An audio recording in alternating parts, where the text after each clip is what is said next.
as I'm sure most of you are already aware, status effects like bleed, frost and poison can be extremely powerful when you make the right build around them. And that always led me to ask the question, well, what happens when you combine those three together? Well, today we're going to be doing exactly that, as I'm going to show you an extremely powerful Venomous Fang build that will annihilate any enemy using all three of those elements. So let's not waste any more time and get straight into this crazy build. Now, of course, first of all, I should show you how to get this weapon, and to obtain the Venomous Fang, all you simply need to do is head over to the abandoned cave in Caelid, and once you're traversing inside, you will come to like a main open room that, if you head right, will lead to the boss fight, but if you climb up to the left, that is where you can find the Venomous Fang. Now, I am just going to say this off the bat, we are going to be using 2 Venomous Fangs for this specific build, and where you can only get 1 per playthrough, you are going to have to go into New Game Plus to utilize the full potential of this build. But don't worry, because if you're in your first playthrough and therefore can't get a second Venomous Fang, even just 1 of them will still be enough to carry you through your first playthrough, as you'll at least be able to use 2 of the 3 status effects that we'll go through in this video. And of course, the reason why this is possible is because the Venomous Fang already comes with a poison affinity, and it also allows us to change the Ash of War, allowing us to apply yet another status effect. So if we get 2 of these weapons, we can of course do that twice and apply bleed to one and frost to the other, therefore giving us 2 weapons that are constantly going to be proccing frost, bleed and also poison. Of course, this combination can be absolutely brutal, as you're probably seeing in the gameplay right now, but we're also doing a ton of raw damage, as the Ash of War we're using with this weapon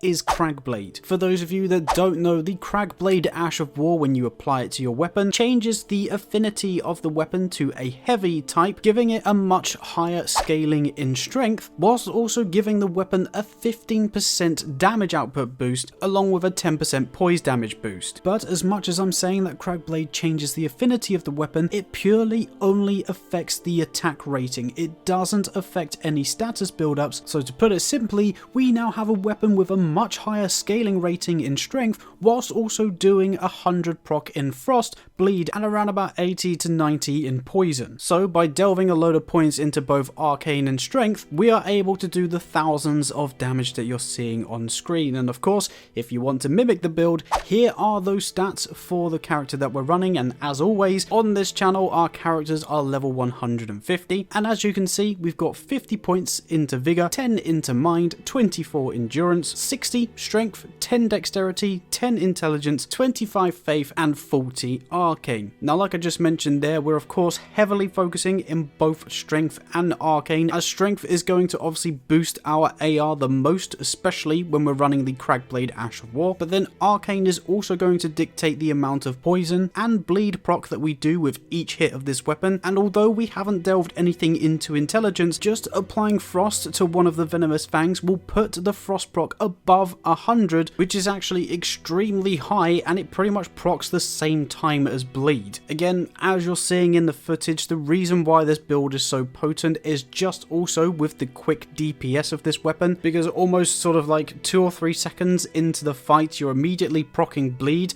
to then proc frost and then also apply the poison effect. And just to sort of throw up the stats as to how much damage this is actually doing to enemies, with the initial bleed proc, depending on the boss and depending on the enemies you're coming up against, that will take away 10 to 15% of your enemy's health bar just with that initial first splurt of that blood damage, as well as taking either 100 HP or 200 HP depending on the weapon that you're using, and I believe in this case it's the 100, but of course feel free to correct me if I'm wrong in the comments. But then after that, with the frost proc, you are then taking another 10% of your enemy's health bar before then leaving them susceptible for an extra 20% damage with each hit that you do whilst they're frozen. And then again, typically poison will be the third one that is applied, and the beauty with this is the Venomous Fang actually has the deadly poison affinity on it, which takes 4.2% of your enemy's health bar along with an extra 420 HP, and that's the figures after the full duration of that poison effect. So in a worst case scenario, we're going to be taking 25 to 30% of our enemy's health bar just with the status effects alone. And then like I say, with the Cragblade Ash of War that turns the weapons into a heavy affinity,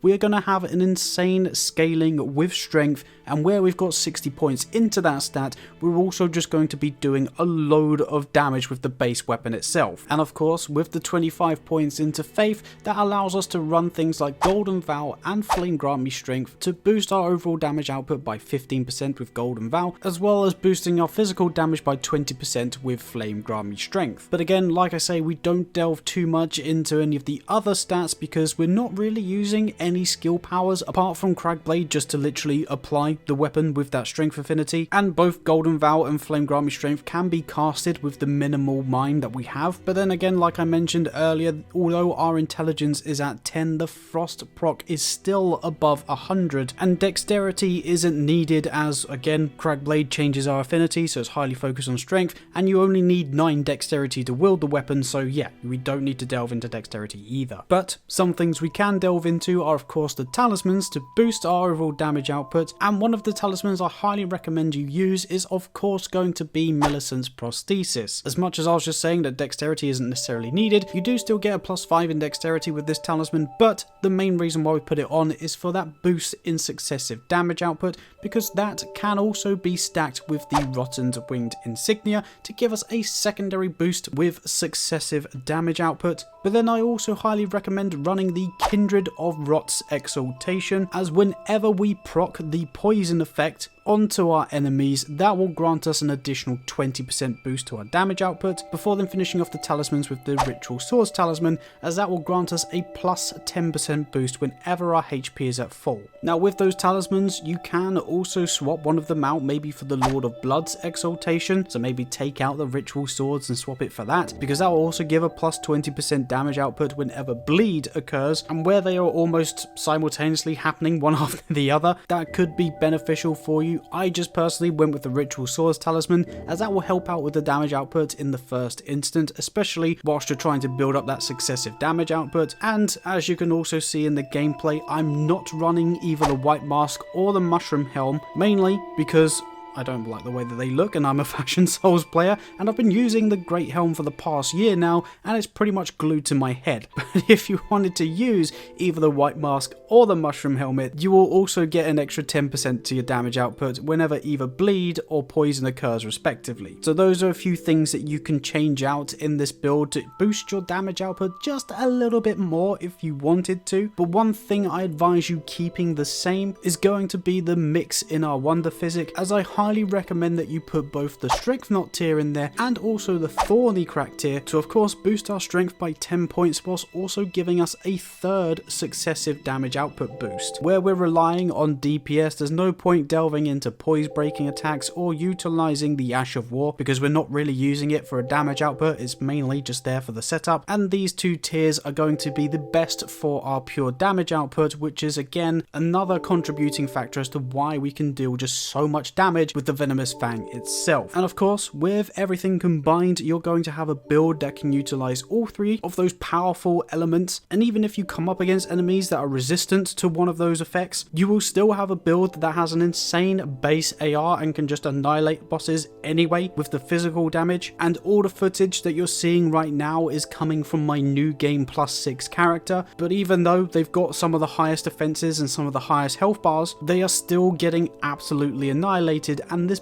build is also a whole load of fun to use, which again is something that can't be overlooked. I've been meaning to do this build for quite some time, I just never got a second Venomous Fang for whatever reason, but now that I have two of them, I'm using them to obliterate pretty much every boss that I come up against, and of course this is the build that I use to turn them into one of the most powerful weapons in the entire game. But yeah, there you have it, the ultimate Venomous Fang build, or the most overpowered build using as many elements as you possibly can. Like I just mentioned there, I genuinely had so much fun with these weapons. I'd actually never used them before prior to making this video, and although I wasn't doing any sort of like heavy hitting attacks, it was quite fun being extremely nimble, dashing in, doing a load of attacks, then being able to roll out the way to then do 4 or 5 more attacks and just whittle away your enemy's health bar so quickly. But of course, as as I always say with these videos, I am not the best Elden Ring player out there, and the gameplay is kind of proof of that. So if you have any ways to make this build better, feel free to let me know what they are in the comments down below. I know you guys like to send your suggestions in, and also just start talking about other builds in the comments, so feel free